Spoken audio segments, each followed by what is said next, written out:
오늘의 주요 뉴스입니다. 이번 산불로 피해를 본 경북 지역은 불타기 쉬운 소나무가 많은데도 불구하고 비상소화 장치는 크게 부족한 것으로 드러났습니다. 산림 규모가 비슷한 강원도의 4분의 1 수준에 그쳐 현실적인 대책 마련이 필요하다는 지적입니다. 트럼프 행정부의 과학기술 분야 예산 감축 정책으로 미국을 떠나는 과학자들이 현실화되고 있습니다. 과학저널 네이처가 설문조사를 한 결과 이들은 언어적으로 익숙한 유럽과 캐나다 지역으로 이주하고 싶어하는 것으로 나타났습니다. 의대 학생협회는 전국 15개 의대의 학생 수업 참여율이 3%대에 불과하다며 후쟁은 유효하다는 입장을 견지하고 있습니다. 이에 정부는 학습권 침해 사례가 계속되고 있다며 각 대학에 엄정히 조치할 것을 주문했습니다. 트럼프 대통령의 상호 관세 부과에 미국 내 반응이 엇갈리고 있습니다.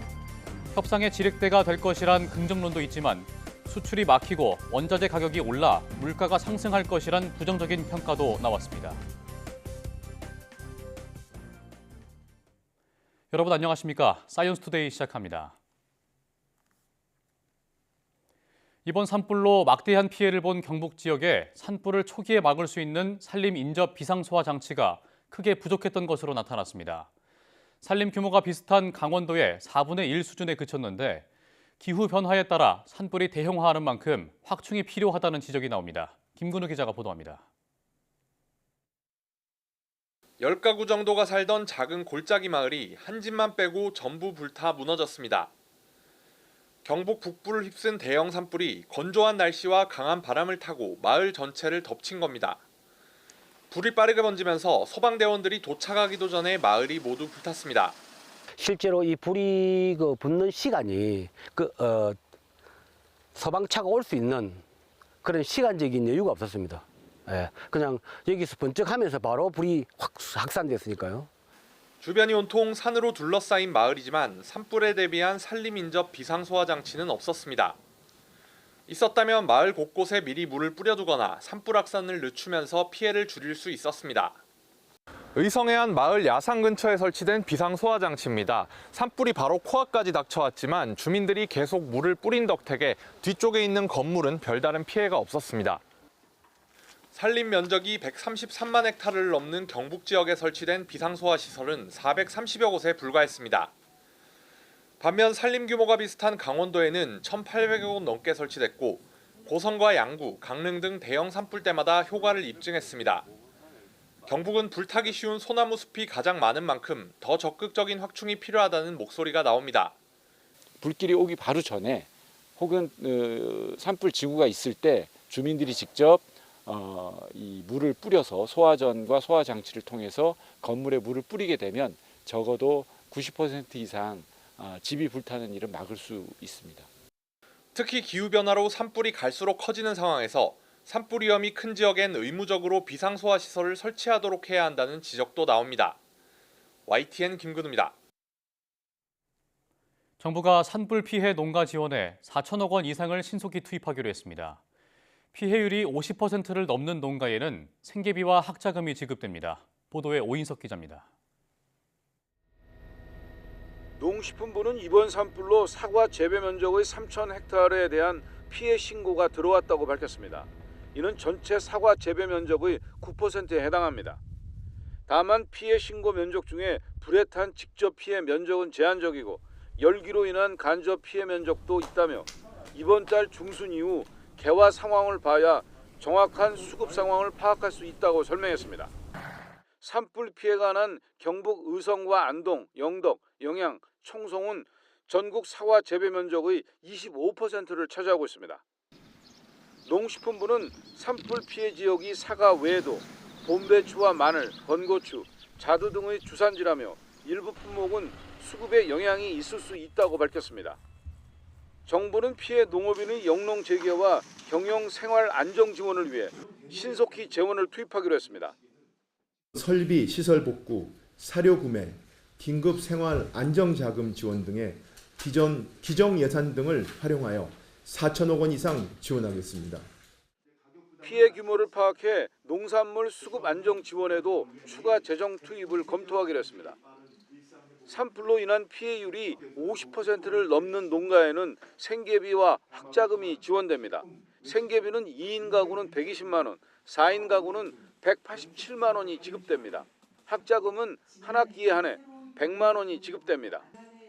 특별 재난지역 농가에는 각종 세금과 전기요금, 건강보험료, 통신비 등 36개 요금 납부를 유예하거나 감면해 주기로 했습니다.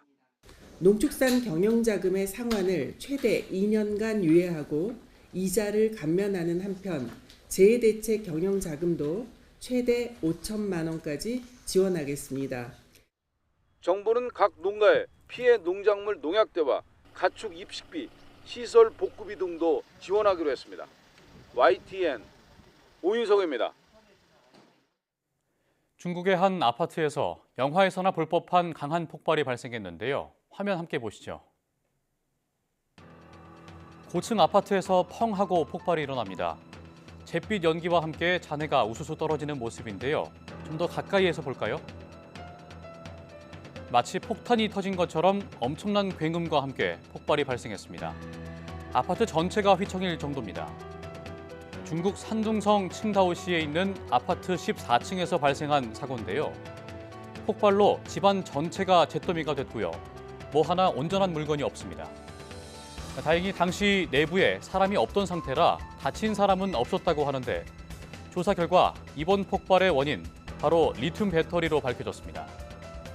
이 아파트에 사는 한 가족이 전기 스쿠터에서 개조된 배터리를 빼내 장기간 보관하고 있던 것으로 드러났다고 하네요. 우리나라에서도 경기 화성 리튬 공장 화재나 인천 아파트 지하주차장에서 발생한 전기차 폭발 사고로 리튬 배터리의 위험성이 알려졌습니다. 세계 곳곳에서 리튬 배터리 관련 사고가 잇따르고 있는 만큼 하루빨리 강화된 안전 대책이 마련돼야겠습니다.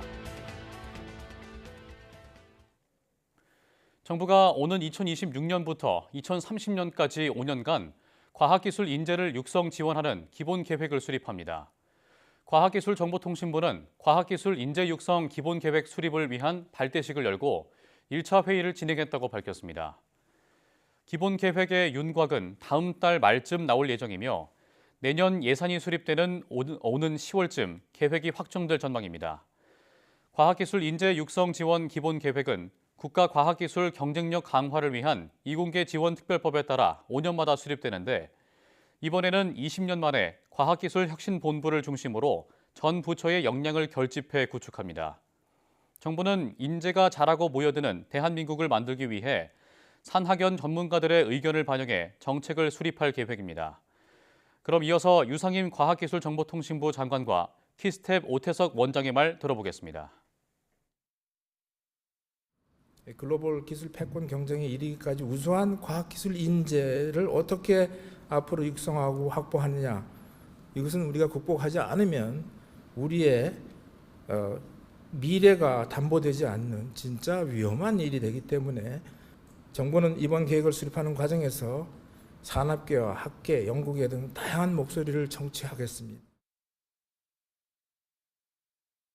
과학기술 이제 5차 기본계획을 이제 수립하는 지금, 그러나 우리나라가 직면한 인재 정책의 환경은 과거와는 많이 좀 달라졌습니다. 기존에 여러 인재 정책이 발표됐는데 그 정책의 실효성도 한번 따져보고 또 과감한 정책 방향과 구체적인 정책 목표도 고민해야 할 시점이라고 생각을 합니다. 국내 연구진이 AI 딥러닝 기술을 접목한 로봇 수술 보조 시스템을 개발했습니다. 세브란스 병원, 서울 아산병원, 의정부 을지대병원, 고대 안산병원 공동연구진은 컴퓨터가 데이터를 이용해 스스로 학습할 수 있도록 하는 AI 딥러닝 기술을 접목한 로봇 수술 보조 시스템을 개발했다고 밝혔습니다. 일반적으로 유방암 로봇 수술은 8mm 크기의 작은 로봇 팔을 이용해 정교하게 진행하기 때문에 높은 숙련도가 요구됩니다. 개발한 AI 딥러닝 기술을 탑재한 수술 로봇 시스템은 수술 영상을 학습해 절개 경계를 정확히 예측할 수 있게 돕는 등 수술 안정성을 높였습니다. 대상포진 백신을 맞은 노인은 맞지 않은 노인보다 치매 발병 위험이 20% 낮아진다는 연구 결과가 나왔습니다. 미국 스탠퍼드대 연구팀은 영국 웨일스 지역에서 2013년에 시행된 대상포진 백신 무료 접종 프로그램 대상자인 79세 전후의 노인 28만여 명을 7년 동안 추적 조사를 진행했습니다.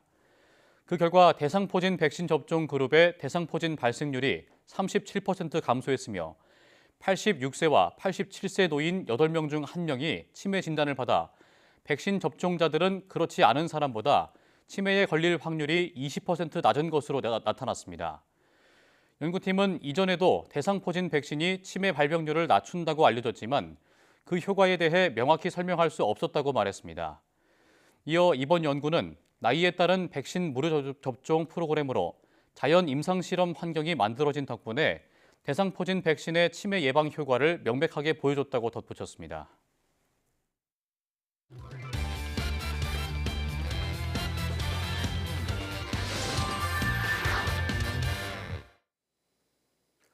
한 주간 주목할 만한 사이언스 이슈 담화와 사이다의 이성규입니다.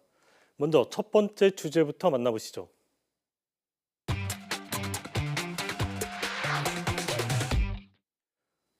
미국 과학계는 트럼프 행정부의 과학기술 분야 예산 감축 정책으로 몸살을 앓고 있는데요. 이와 관련해서 최근 세계적인 과학저널 네이처가 흥미로운 설문조사를 했습니다. 네이처는 트럼프 대통령의 정부 효율화 정책으로 촉발된 일자리와 예산 감축으로 미국을 떠날 계획이 있는지를 네이처에 가입된 미국 과학자 1,650명을 대상으로 물어봤습니다. 응답자의 1,200명 이상은 미국을 떠나 유럽과 캐나다에서 일자리를 구할 것으로 대답했습니다. 많은 응답자가 동료, 연구원, 친구, 가족이 구사하는 언어에 익숙한 국가로 이주를 원하는 것으로 조사됐습니다. 특히 유럽과 캐나다에서 일자리를 구할 것이라는 응답은 박사과정 수료 후 4, 5년 이내인 초기 경력 연구자들 사이에서 두드러졌습니다. 응답한 690명의 대학원생 가운데 548명이 퇴직을 고려하고 있었고요. 박사 과정 중인 340명 가운데에는 255명이 퇴직을 고려하는 것으로 조사됐습니다.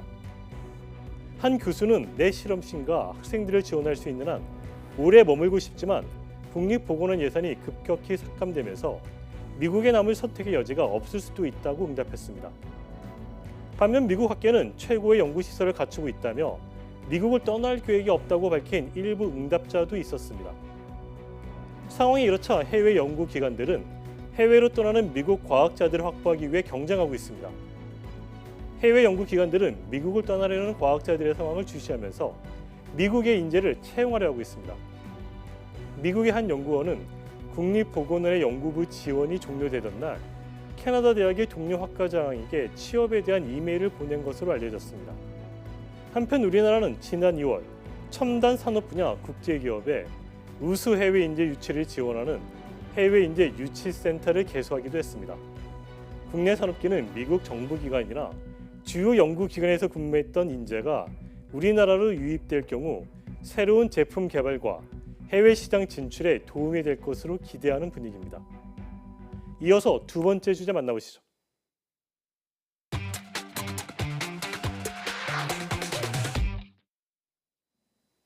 요즘 인공지능이 화두인데요.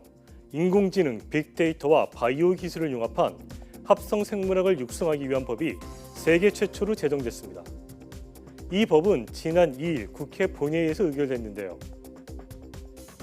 합성 생물학은 기존 세포, 생물학적 시스템 등이 가진 특성을 변화시키거나 자연에 존재하지 않던 특성을 새롭게 설계하고 제작하는 방법을 연구하는 분야입니다. 기존의 분자, 세포 생물학과 합성 생물학의 차이점은 기존의 두 분야는 생물 시스템을 구성하는 요소들을 이해하고 작동 원리를 밝히는 데 목표를 두고 있습니다. 반면 합성 생물학은 이런 요소들을 변형시키거나 새롭게 추가하는 방법을 연구합니다. 즉, 생물 시스템을 개조하거나 새로 만들어내는 데 초점을 맞추고 있습니다. 백신 개발부터 기후위기 대응까지 합성 생물학의 활용 범위가 빠르게 확장하면서 이 분야는 글로벌 기술 패권 경쟁의 핵심으로 급부상하고 있습니다. 이에 국가 차원에서 합성 생물학 분야를 전략적으로 육성하기 위한 체계적인 법적 기반 구축이 필요하다는 공감대가 형성됐습니다. 이런 흐름 속에서 세계에서 첫 번째로 합성생물학 육성법 제정이 된 겁니다. 법안의 내용을 살펴보면 정부가 합성생물학 육성 기본계획을 5년마다 수립하도록 했습니다. 또 합성생물학 육성 정책 수립을 효과적으로 지원하기 위한 정책 전문기관과 산학연 간 유기적인 협력체계 구축을 위해 연구개발 거점기관을 지정할 수 있도록 했습니다. 합성생물학 발전협의회 설치와 운영의 법적 근거와 합성생물학 국가연구개발사업 추진 근거도 마련했습니다. 또 핵심 인프라인 바이오 파운드리를 구축, 운영할 수 있고 합성생물학 연구 데이터 활용에 필요한 시책을 수립할 수 있도록 했습니다. 합성생물학 육성법은 국무회의 의결과 공포를 거쳐 1년의 경과 기간을 둔 뒤 내년부터 시행될 예정입니다. 지금까지 사이언스 이슈 다모아 사이다 이성규입니다.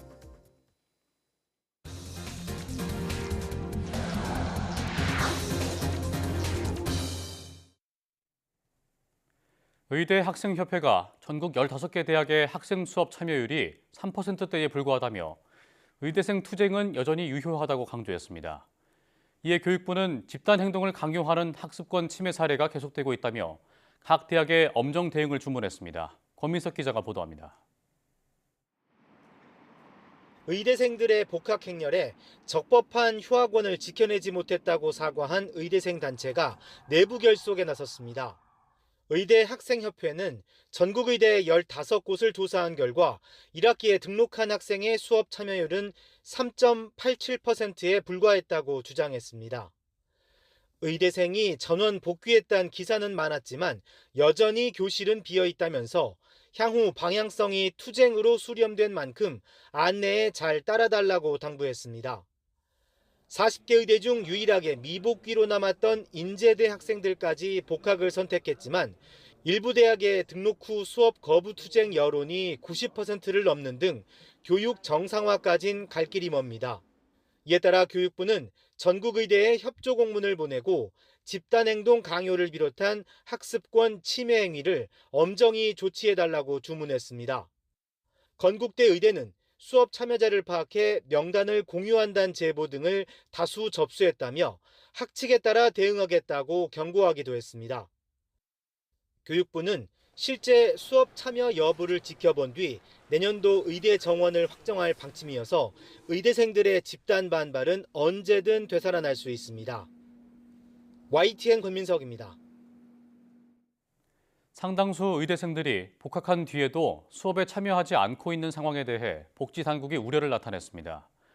박민수 보건복지부 2차관은 3일 의사집단행동 중앙재난안전대책본부 회의에서 대부분의 학생은 학교에 등록한 것으로 확인됐지만 수업을 거부하는 움직임이 있어 우려스럽다고 밝혔습니다. 박 차관은 정부도 의대 교육 정상화가 차질 없이 진행될 수 있도록 지원하겠다며 의대생들도 스스로 학습할 권리를 적극 행사해달라고 촉구했습니다. 이와 함께 의사들이 지역 의료기관에서 필수 과목을 진료하며 장기간 근무할 수 있도록 지원하고 지역 2차 병원 육성에 나서는 등 의료개혁 실행 방안을 추진하고 있다고 설명했습니다. My fellow Americans, this is Liberation Day. Waiting for a long time.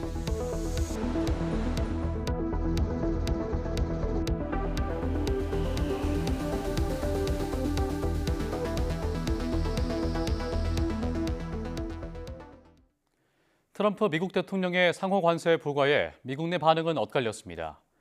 협상의 지렛대가 될 것이란 측면에서 긍정적이란 반응도 있었지만 수출이 막히고 원자재 가격이 오른다는 이유로 부정적이란 평가도 나왔습니다. 뉴욕에서 이승윤 특파원입니다. 전 세계에 이목을 끌었던 트럼프 미국 대통령의 상호 관세 발표. 미국 내 반응은 찬반이 명확하게 엇갈렸습니다. 우선 상호 관세가 상한선 역할을 하며 협상의 지렛대가 될 수 있다는 긍정적인 반응이 나왔습니다. They feel like they have to come and find off-ramps to the trade war, and it could actually lead to an outcome where the U.S. and trading partners, under certain circumstances, actually do get to more of a win-win outcome. 반면 미국 농민연합을 중심으로는 미국산의 수출이 어려워지고 원자재 가격이 올라 부정적이란 의견도 제시됐습니다.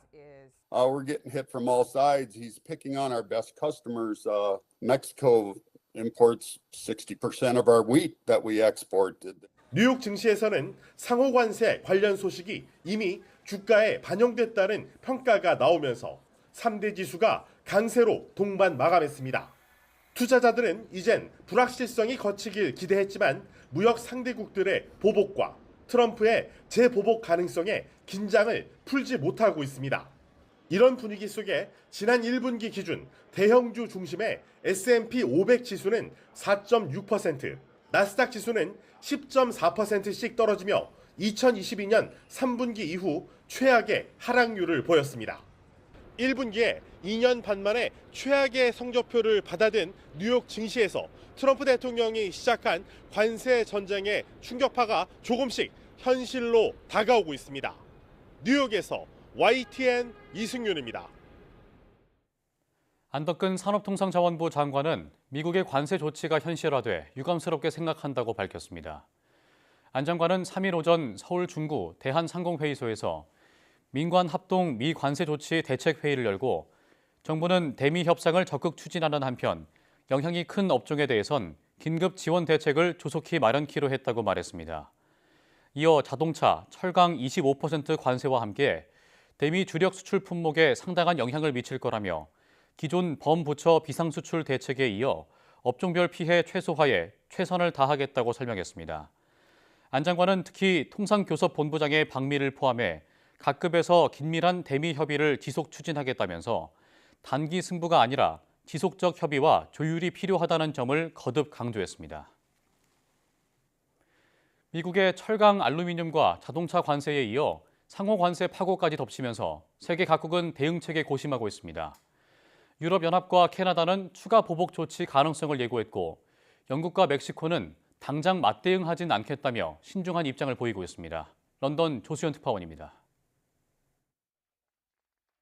트럼프 대통령이 EU에 20%의 상호 관세를 부과하자 베른트 랑게 유럽의회 무역위원장은 부당하고 불법적인 조치라고 비판했습니다. EU는 트럼프 정부의 관세 폭탄에 대해 두 가지 대응을 준비하고 있다고 밝혔습니다. 우선 철강 알루미늄 관세 협상이 무산될 경우 예정대로 이달 중순부터 42조 원 상당의 미국산 상품에 관세를 부과할 방침입니다. 두 번째 조치는 나머지 관세들에 대한 대응이라며 적절한 시점에 발표될 것이라고 설명했습니다. 당장 발효되는 상호 관세와 자동차 관세에 대해 더 광범위한 조치를 준비하고 있음을 시사한 겁니다. We do not necessarily want to retaliate, but if it is necessary, we have a strong plan to retaliate and we will use it. EU는 회원국 간 조율을 거쳐 이달 말 전에 추가 조치를 내놓을 것으로 알려졌는데 서비스 부문을 겨냥할 수 있다는 관측이 나옵니다. 이를 위해 EU의 자체 무역 방어 수단인 통상 위협 대응 조치를 발동할 가능성도 제기됩니다. 영국은 국익에 따라 모든 옵션을 배제하지 않는다면서도 미국과 협상에 주력하겠다고 강조했습니다. And we will take a calm, pragmatic approach. That's why constructive talks are progressing to agree a wider economic prosperity deal with the US. 앞서 캐나다는 상호 관세에 대한 보복 의지를 밝혔지만 멕시코는 즉각 맞대응하진 않기로 했습니다. 각국은 협상 가능성을 열어두면서도 내부적으로는 무역전쟁 확전에 대비하는 모습입니다. 런던에서 YTN 조수연입니다.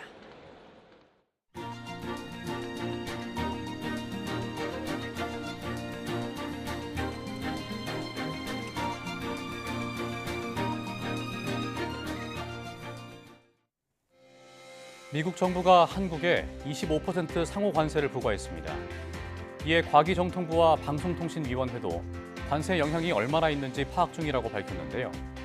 트럼프 대통령이 이번 발표에서 한국의 디지털 무역 장벽을 구체적으로 언급하진 않았지만 비금전적 규제 조치를 언급한 것을 두고 여러 해석이 나오는 만큼 좀 더 면밀한 조사와 대책이 필요해 보입니다. 뉴스 마칩니다. 고맙습니다.